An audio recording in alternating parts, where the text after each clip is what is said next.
into this conversation between Jesus and Peter. John 21, verse 15. So when they had finished breakfast, Jesus said to Simon Peter, "Simon, son of John, do you love me more than these?" He said to him, "Yes, Lord, you know that I love you." He said to him, "Tend my lambs." He said to him again a second time, "Simon, son of John, do you love me?" He said to him, "Yes, Lord, you know that I love you." He said to him, "Shepherd my sheep." He said to him the third time, "Simon, son of John, do you love me?" Peter was grieved because he said to him the third time, "Do you love me?" And he said to him, "Lord, you know all things. You know that I love you." Jesus said to him, "Tend my sheep." When we're looking at this passage we just read, we can see from John's heart, he said that Peter was grieved. He still considers Peter that rock. But Jesus is calling Peter Simon. He renamed, he said, "From now on you'll be called Peter." But at this particular moment in time, he's calling him Simon, son of John. Jesus isn't looking at that spiritual man anymore. He's looking at that man of flesh, Simon, who was born of John. Jesus is addressing Peter's carnality. He's very strong in his own carnal self. He had a lot of carnal boldness. But now Jesus is going to make him that spiritual being that he wants him to be, that rock. Matthew 26:33-34. But Peter said to him, "Even though all may fall away because of you, I will never fall away." Jesus said to him, "Truly I say to you that this very night before a rooster crows, you will deny me 3 times.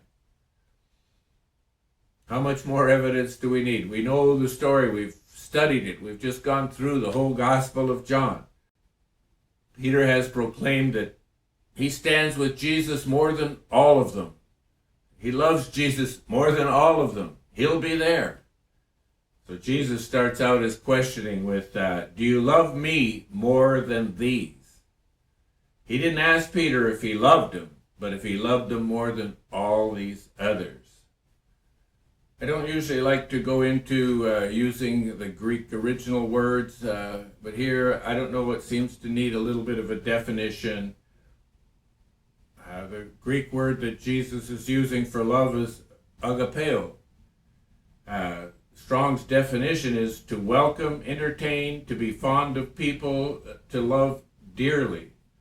So that agapeo is that deep love that doesn't need the physical touch to demonstrate it. Peter used a different word for love when he replied. He used the word phileo. Strong's definition is to approve of, to like, to befriend, to treat affectionately or kindly as with a kiss. So there's a lot of scholarly writings about the use of these two different words used for love in this dialogue between Jesus and Peter. I'm not well enough endowed with Greek language to be able to agree or disagree, but I just want to leave that there with you. And I like what this one writer says concerning the choice of the words used. This man, David Reagan, said, "While people are making such a fuss over a supposed nugget, they're often missing the more important meaning in the same passage." And so what's the important meaning here? Well, what Satan has done, God will undo. Peter denied the Lord 3 times. Peter proclaimed his love for Jesus 3 times. I think that's the most important part of this whole conversation. Going over the dialogue Jesus and Peter had, Peter didn't answer the first question that Jesus gave, where he said, "Do you love me more than these?" He didn't answer that question. He just told Jesus that he loved him. So regardless of the choice of words that's being used here, the important part is Peter wasn't going to proclaim that he loved Jesus more than they all did. So Jesus tells him to tend his lambs. the young, those who the lion and the bears and the wolves go after, the ones that Satan desires to destroy before they mature, the immature, the vulnerable, those in need of care. Jesus is saying, take care of these people. And then he questioned Peter a second time. Do you love me? Peter answered, you know I love you. Jesus doesn't ask Peter to compare himself to the others this time. Jesus is just looking for a response. Do you love me? Peter confirmed his love for Jesus between himself and the Lord. And Jesus told Peter to shepherd the Lord's sheep.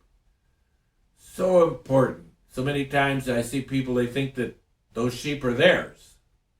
Well, if you're in a place or a church or some study of some sort, and the people are acting like you belong to them, get out of there. You don't belong to them, you belong to the Lord.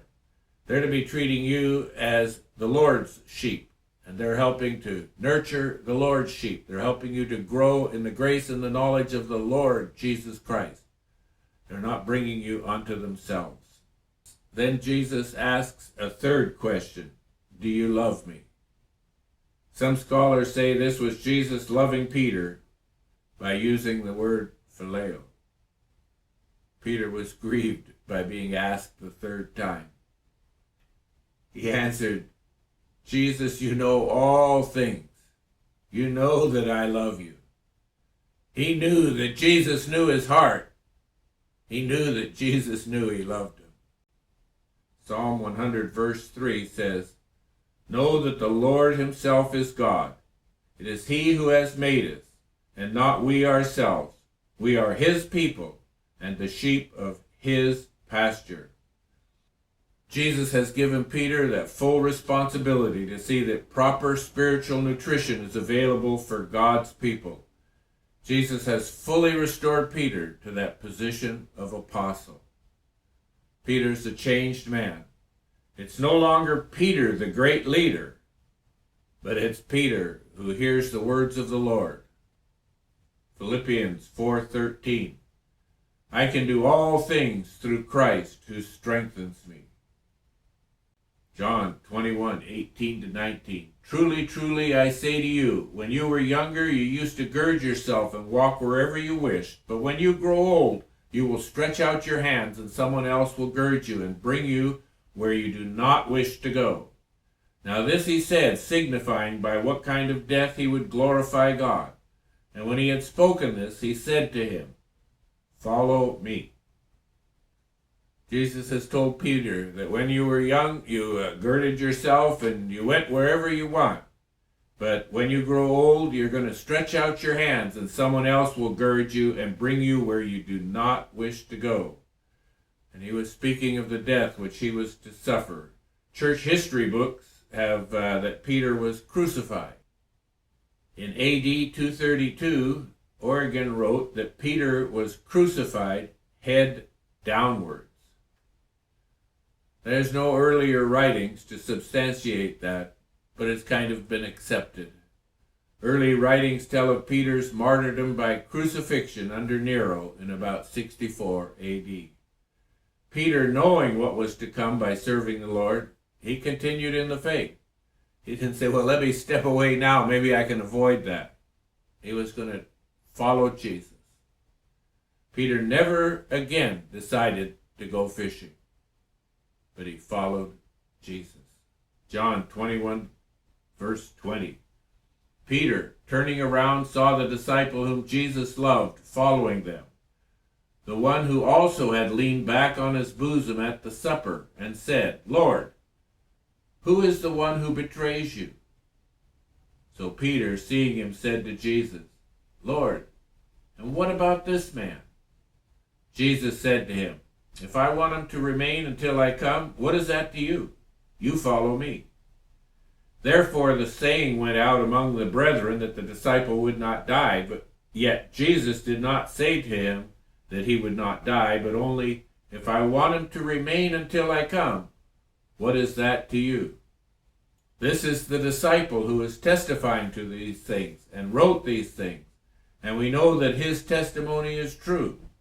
And there are also many other things which Jesus did, which if they were written in detail, I suppose that even the world itself would not contain the books that would be written. Peter is not fully separated from wanting to know what Jesus is going to do with others. But Jesus is not going to tell Peter John's future. He says it basically is none of your business. I mean, if he told Peter John's future, that would be putting Peter above John. We're all equal in the sight of God. We're to follow Jesus. I'm not to be concerned about what God's going to use someone else for. Sometimes I look and I say, wow, how can you use that guy, Lord? And he's using him in mighty ways. Well, I'm not in charge. And who am I to question God? God's using whosoever he will choose to use. And all I have to do is follow Jesus. And that's the business of every person who names Jesus Christ as Lord of their life. Just follow Jesus.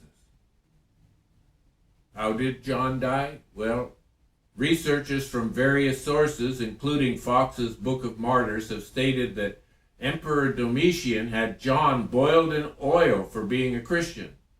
John miraculously survived and was exiled to the Isle of Patmos in 95 AD. It was during his stay on the island that he wrote the book of Revelation and finished writing the gospel account.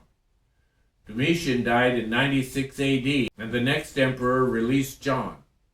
After his release, he went back to Ephesus, where he had lived since 67 AD. John was the last living apostle and died close to 100 AD.